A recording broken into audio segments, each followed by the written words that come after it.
Hi friends, आप सभी कैसे हो। आशा करता हूँ कि आप सभी अच्छे होंगे। आपका हमारे चैनल वीके जाटोल क्लासेस में स्वागत है।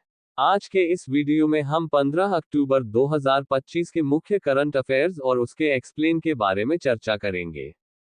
प्रश्न नंबर 1, हाल ही में मदरसा बोर्ड को खत्म करने वाला पहला राज्य कौन बना है? ए उत्तराखंड, बी उत्तर प्रदेश, सी राजस्थान, डी इनमें से कोई नहीं। दोस्तों, आपका सही आंसर ऑप्शन नंबर ए उत्तराखंड होगा। उत्तराखंड अल्पसंख्यक शिक्षा अधिनियम लागू करने वाला देश का पहला राज्य बन गया है। राज्यपाल की स्वीकृति के बाद अब यह विधेयक एक्ट बन गया है।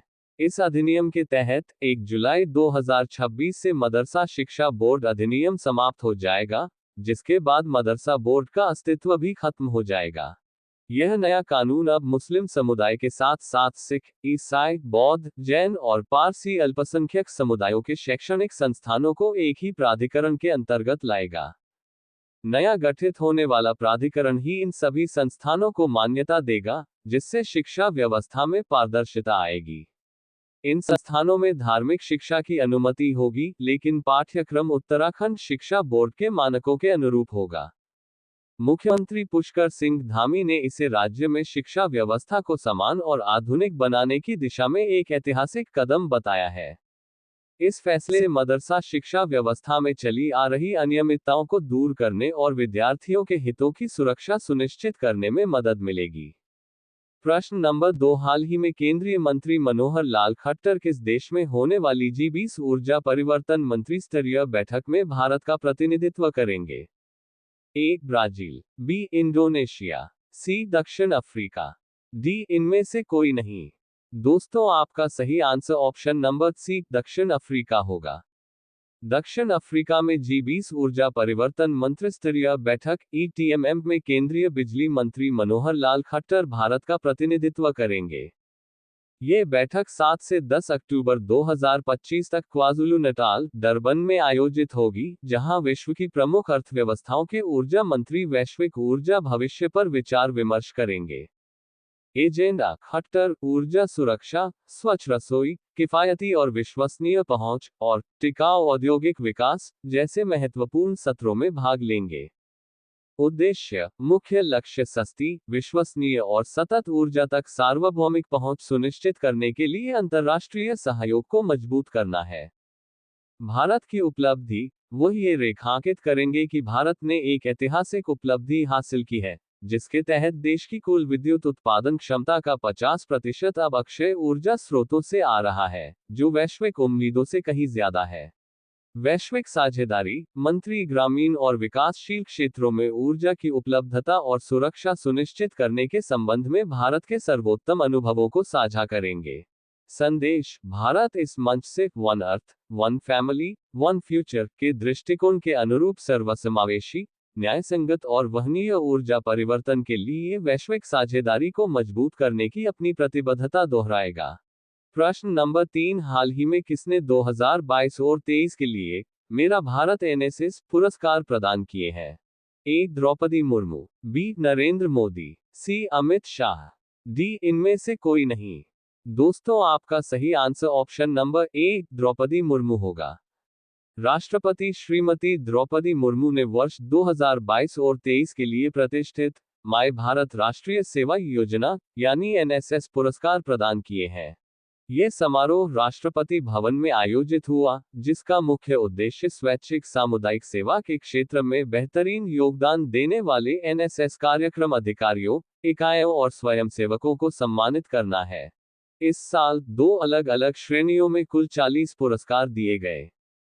10 NSS इकाइयों को उनके 10 कार्यक्रम अधिकारियों के साथ पुरस्कृत किया गया। इसके अलावा 30 NSS स्वयंसेवकों को भी उनके उत्कृष्ट कार्यों के लिए सम्मानित किया गया। NSS इकाइयों को ट्रॉफी के साथ 2 लाख रुपए, कार्यक्रम अधिकारियों को प्रमाण पत्र और 1.5 लाख रुपए दिए गए। वहीं प्रत्येक स्वयंसेवक को 1 लाख रुपए, प्रमाण पत्र और 1 रजत पदक प्रदान किया गया।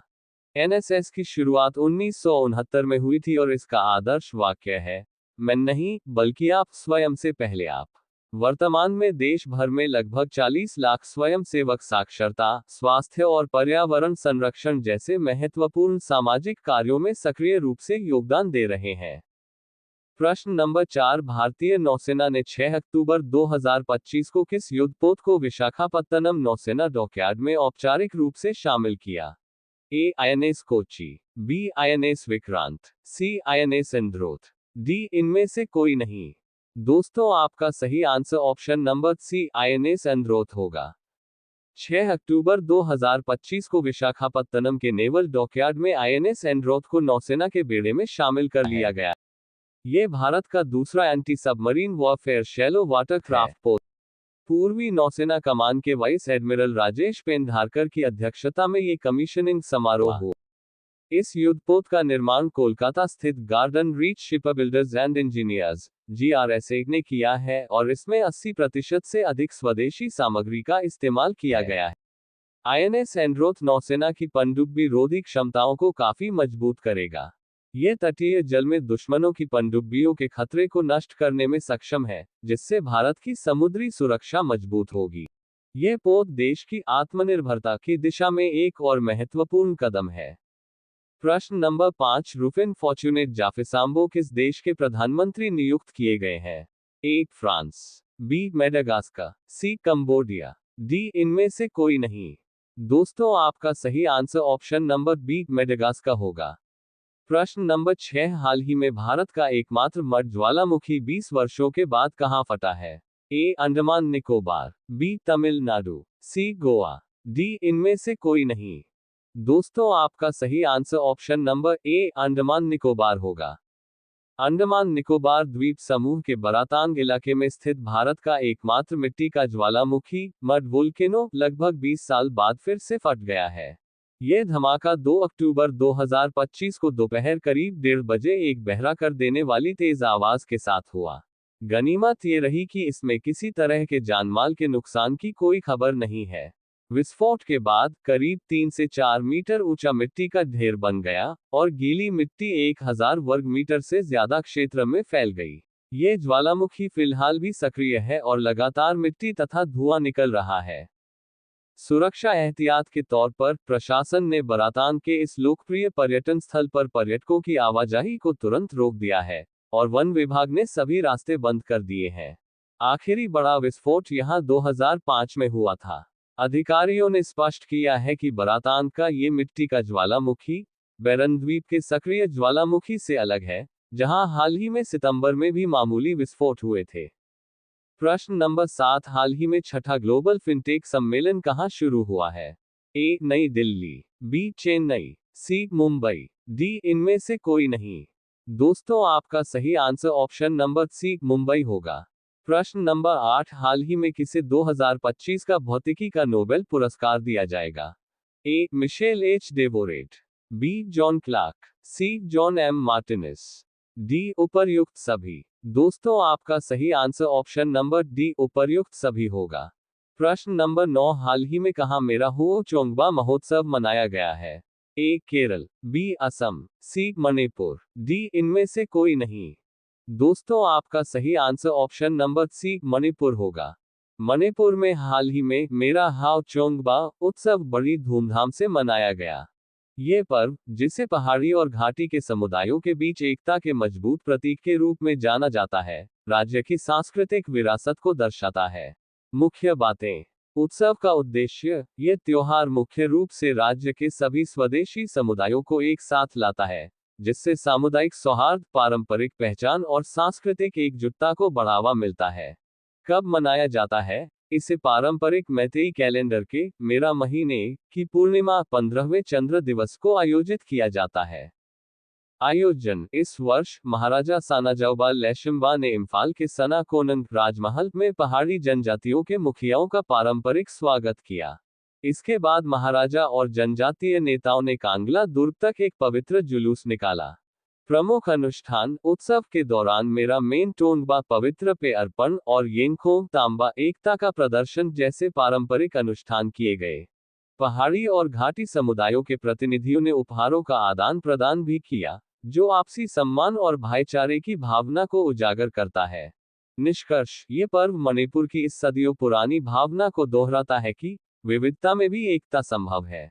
यह उत्सव शांति और सामाजिक समरसता का एक महत्वपूर्ण मंच है। प्रश्न नंबर 10, हाल ही में अंतर्राष्ट्रीय परमाणु ऊर्जा एजेंसी का 181वां सदस्य देश कौन बना है?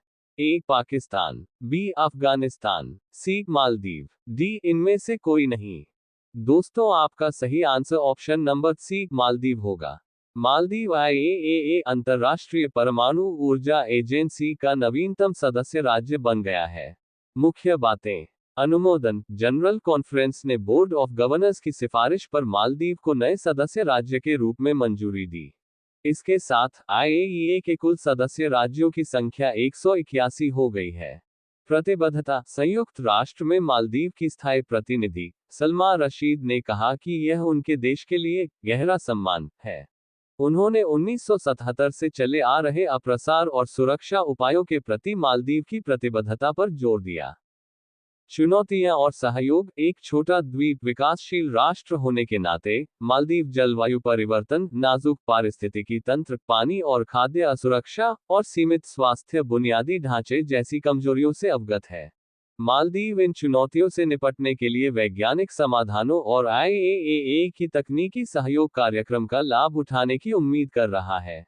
स्वास्थ्य पहल, मालदीव विशेष रूप से IAEA की प्रमुख पहल, रेज ऑफ होप का उपयोग करके सुरक्षित और प्रभावी परमाणु चिकित्सा क्षमताएं स्थापित करने पर ध्यान केंद्रित कर रहा है, जिसका उद्देश्य कैंसर देखभाल में सुधार करना है। यदि दोस्तों आपको हमारा यह वीडियो अच्छा लगा हो तो वीडियो को लाइक शेयर जरूर करें, साथ ही हमारे चैनल वीके जाटोल क्लासेस को सब्सक्राइब जरूर करें ताकि हमारे चैनल पर अपलोड होने वाली प्रत्येक वीडियो का नोटिफिकेशन आप तक तुरंत पहुंच सके।